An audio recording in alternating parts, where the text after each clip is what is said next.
بسم اللہ الرحمن الرحیم۔ تمام تعریفیں اللہ رب العالمین کے لیے ہیں، جس نے انسانوں کی ہدایت کے لیے ایک کے بعد ایک انبیاء بھیجے، جنہوں نے تاریکیوں میں ڈوبی قوموں کو نور الہی کی طرف بلایا۔ انہی انبیاء کرام میں سے ایک جلیل القدر نبی حضرت صالح علیہ السلام ہیں، جنہیں اللہ سبحانہ تعالیٰ نے قوم سمود کی طرف بھیجا۔ یہ وہ قوم تھی جسے اللہ سبحانہ تعالیٰ نے بے پناہ طاقت، عقل اور آسائش عطا کی تھی، لیکن غرور نے انہیں تباہی کے دہانے تک پہنچا دیا۔ حضرت صالح علیہ السلام کا تعلق حضرت نوح علیہ السلام کے بیٹے سام کی نسل سے تھا۔ ان کا شجر نسب یوں بیان کیا جاتا ہے: صالح بن عبید بن آصف بن ماشخ بن عبید بن حاضر بن سمود بن آصف بن سام بن نوح علیہ السلام، یعنی آپ حضرت نوح علیہ السلام کے بیٹے سام کی اولاد سے تھے۔ اسی سبب آپ کے خاندان میں ایک خاص مقام رکھتے تھے۔ قوم سمود کا علاقہ آج کے شمالی عرب کے ان علاقوں میں تھا جنہیں ہم مدائن صالح یا الحجر کے نام سے جانتے ہیں۔ قرآن میں اللہ سبحانہ تعالیٰ فرماتے ہیں: اس علاقے کو سمود الذین جابوا الصخر بالواد کہہ کر یاد کیا، یعنی جنہوں نے پہاڑوں کو تراش کر گھر بنائے۔ حضرت صالح علیہ السلام کی پیدائش اس طاقتور اور دولت مند قوم میں ہوئی۔ آپ بچپن ہی سے اپنی عقل، اخلاق، بردباری اور پاکیزہ کردار سے ممتاز تھے۔ قوم کے لوگ آپ کو عزت سے دیکھتے تھے، آپ سے مشورہ لیتے تھے، حتیٰ کہ جوانی میں پہنچتے ہی لوگ کہتے کہ اگر ہمارے درمیان کوئی شخص سرداری کا حقدار ہے تو وہ صالح علیہ السلام ہے۔ آپ کی جوانی نورانی، پاکیزہ اور دنیاوی گندگیوں سے دور گزری۔ اللہ سبحانہ تعالیٰ نے آپ کو حسن سیرت، طاقت، بیان، نرم مزاجی اور ایسی بصیرت عطا کی تھی جس کی وجہ سے آپ کو قوم کے ہر چھوٹے بڑے کا اعتماد حاصل تھا۔ وقت گزرتا رہا اور جب اللہ رب العالمین نے چاہا تو صالح علیہ السلام کے دل میں نبوت کی روشنی ڈالی۔ آپ پر وحی نازل ہوئی اور آپ کو حکم دیا گیا کہ اپنی قوم کو توحید کی طرف بلاؤ۔ قوم سمود پتھر کے بت بناتی تھی، ان کے سامنے جھکتی تھی، ان سے مدد مانگتی تھی۔ حضرت صالح علیہ السلام نے انہیں کہا: یا قوم اعبدوا اللہ ما لکم من الہ غیرہ، اے میری قوم، اللہ کی عبادت کرو، اس کے سوا تمہارا کوئی معبود نہیں۔ آپ نے انہیں ان کے انجام سے ڈرایا، نعمتوں کی یاد دہانی کروائی، ان کے دلوں کے بند دروازے کھولے، لیکن قوم کے بڑے لوگ جو دولت اور طاقت کے نشے میں مست تھے، انہوں نے کہا: اے صالح، ہم تو تمہیں پہلے اچھا سمجھتے تھے، لیکن اب تم نے ہمارے معبودوں کے خلاف بات کر کے ہمیں پریشان کر دیا ہے۔ اگر تم سچے ہو تو کوئی نشانی دکھاؤ۔ وہ نشانی جس کا وہ مطالبہ کر رہے تھے معمولی نہیں تھی، بلکہ وہ چاہتے تھے کہ سالہ سال سے بند پہاڑ کے پتھر کی چٹان پھٹے اور اس کے اندر سے ایک حاملہ اونٹنی زندہ نکل آئے۔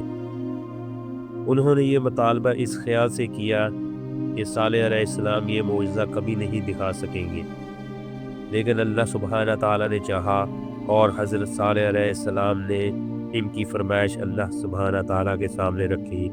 اللہ سبحانہ تعالیٰ نے فرمایا: ہمیں تمہیں وہ نشانی ضرور دکھائیں گے، لیکن یہ نشانی تمہارے لیے آزمائش ہوگی۔ اگر تم نے اسے طاقت اللہ کو نقصان پہنچایا تو تم پر دردناک عذاب نازل ہوگا۔ طاقت اللہ یعنی اللہ سبحانہ تعالیٰ کی ان کی۔ پھر وہ لمحہ آیا جس نے قوم سمود کو حیرت میں ڈال دیا۔ پہاڑ کی وہ بڑی چٹان جو صدیوں سے قائم تھی،